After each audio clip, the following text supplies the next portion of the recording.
We would appreciate it if you subscribed to our channel and supported us. Enjoy the video. The day the desert burned.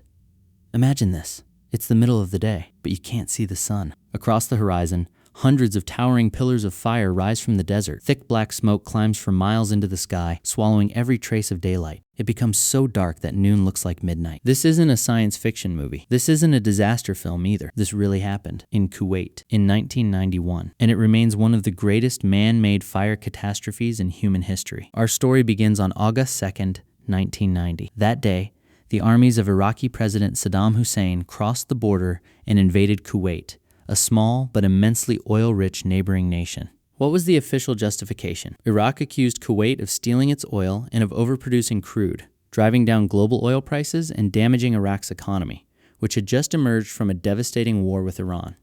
But behind that official story lay a very different truth. Most historians agree that the real objective was far simpler: control of one of the richest oil reserves on Earth. Kuwait's territory was small. What lay beneath its sand was anything but. Within hours, Iraqi forces had seized most of the country. A sovereign nation had fallen in a matter of days.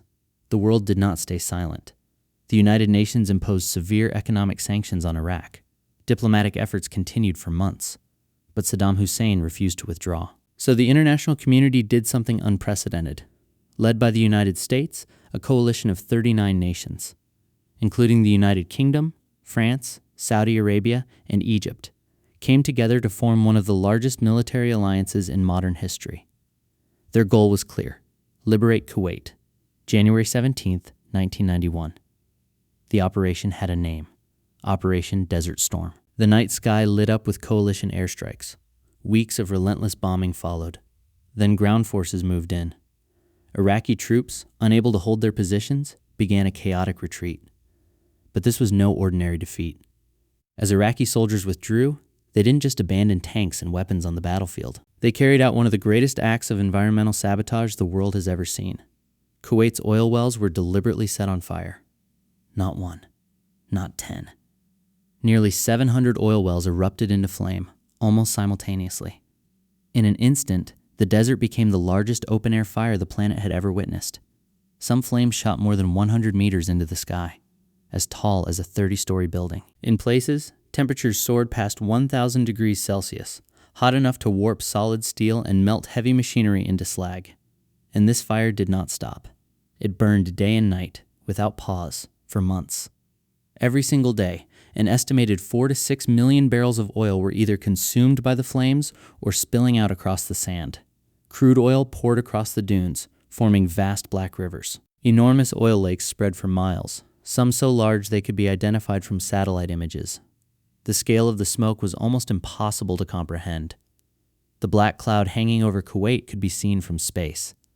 Scientists initially feared something far worse than regional pollution. They worried this massive soot cloud could block enough sunlight to alter the global climate, potentially lowering temperatures around the entire planet. Thankfully, that worst-case scenario never fully materialized. But Kuwait and the surrounding region endured months of severe air pollution and environmental devastation. Millions of tons of toxic gases poured into the atmosphere. The soil was saturated with oil and soot. Groundwater reserves came under serious threat of contamination. Thousands of migrating birds, disoriented by the darkness and toxic air, lost their way and perished. Countless desert animals became silent casualties of a war they had no part in. But the greatest battle was only just beginning. Firefighting specialists from around the globe converged on Kuwait to face a disaster unlike anything they had ever encountered. Teams from the United States, Canada, Hungary, and several other nations risked their lives daily, working in conditions that pushed both technology and endurance to their absolute limits. So how do you put out 700 burning oil wells? Conventional firefighting simply didn't work here. Water alone wasn't enough. Foam wasn't enough. This was not an ordinary fire. So crews turned to an extraordinary and highly dangerous method. Explosive charges were placed near the burning wellheads. The shockwave from the blast would instantly starve the flames of oxygen, snuffing out the fire in a fraction of a second. But the job was far from over. The moment the flames died, teams had only seconds to act. High-pressure water, specialized drilling mud, and massive steel caps were used to seal each damaged well before it could reignite. Every single operation was a race against time. One mistake could cost a worker their life. The heat was unbearable.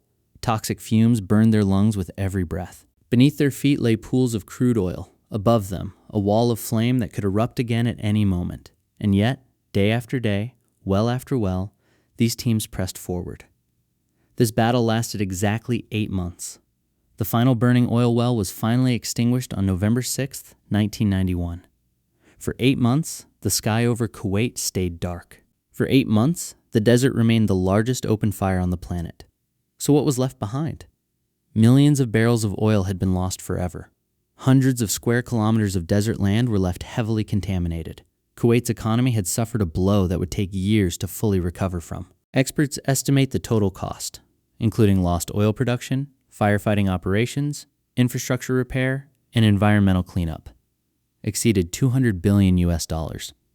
More than 3 decades have passed since those fires burned. Kuwait rebuilt its oil industry.